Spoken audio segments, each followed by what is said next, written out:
شان کانفرنس ہوئی جس میں تاج الفہول بھی موجود تھے، اور اس وقت کے بڑے بڑے علماء اہل سنت جن کی تعداد 1000 میں لکھی گئی ہے وہ سب کے سب موجود ہے، اور سب نے بالاتفاق 14ویں صدی ہجری کا مجدد اعلیٰ حضرت امام احمد رضا کو تسلیم کیا، اور کسی ایک فرد نے بھی اس میں اختلاف نہیں کیا۔ اس لیے مجھے کہہ لینے دیا جائے کہ اعلیٰ حضرت امام احمد رضا کے مجدد ہونے پر سب سے پہلی مہر اگر لگی ہے تو وہ پٹنہ کی سرزمین پر لگی، اور اس کے بعد تو پھر اعلیٰ حضرت امام احمد رضا مجدد کی حیثیت سے پوری دنیا میں متعارف ہوئے، اور آج تو مجدد اعظم کہہ دیا جائے تو نام لینے کی ضرورت نہیں، اعلیٰ حضرت کی طرف تبادل ذہنی ہو جاتا۔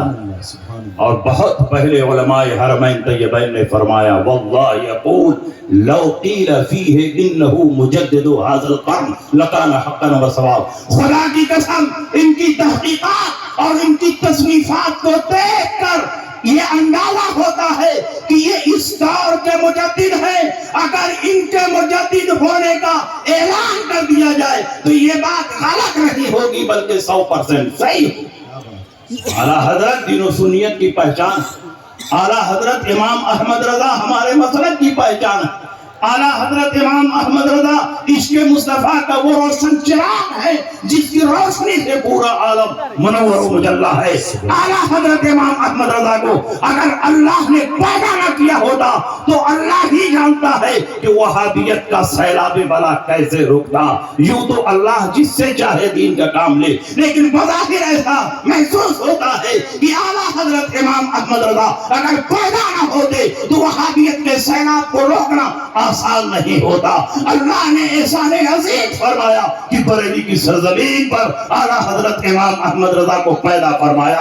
رافضیت کا فتنہ اٹھا، امام احمد رضا جواب دے رہے ہیں، قادریت جنم لے رہی ہے، اعلیٰ حضرت جواب دے رہے ہیں، ناصبیت جنم لے رہی ہے، اعلیٰ حضرت پرست اڑا رہے ہیں، دیوبندیت آگے بڑھ رہی ہے، اعلیٰ حضرت قلعہ کر رہے ہیں۔ تمام باطل فرقوں کے مقابلے میں حد سکندری بن کر جو شخصیت ہمیشہ کھڑی رہی، اسی شخصیت کا نام اعلیٰ حضرت امام احمد رضا۔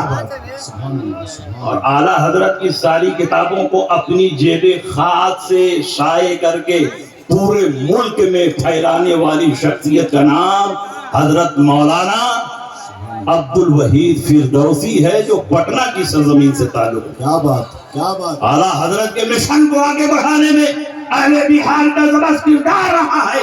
مولانا عبد الوحید فردوسی صرف عالم نہیں تھے، عالم گر تھے، اور اعلیٰ حضرت امام احمد رضا کے مسلک کے ایسے مروج اور ناشر اور شاعر تھے کہ انہوں نے اپنی پوری دولت امام احمد رضا کی کتابوں کو پھیلانے میں، بے شک زندہ آباد۔ انہوں نے اس دور میں حویلی بنائی ہوتی تو آج عالی شان ان کی حویلی موجود ہوتی، لیکن ایسے اعلیٰ حضرت کے عاشق زار تھے کہ اپنی ساری دولت اعلیٰ حضرت کی کتابوں پر صرف کر دیا، اور اللہ نے ان کو یہ انعام عطا فرمایا کہ جب بیمار پڑے تو اعلیٰ حضرت موجود ہیں پٹنہ میں، اور جب قبر میں اتارنا ہوا تو اعلیٰ حضرت اپنے ہاتھوں میں لیے ہوئے، اور جب آخری دیدار ہو رہا تھا تو امام احمد رضا فرماتے ہیں عاشق رسول دیکھنا ہو تو مولانا عبد الوحید فردوسی کا چہرہ۔ زندہ آباد۔ اعلیٰ حضرت کے یہ چند جملے ان کے جنتی ہونے پر نص صریح ہے، اس لیے ہمارا اعتقاد ہے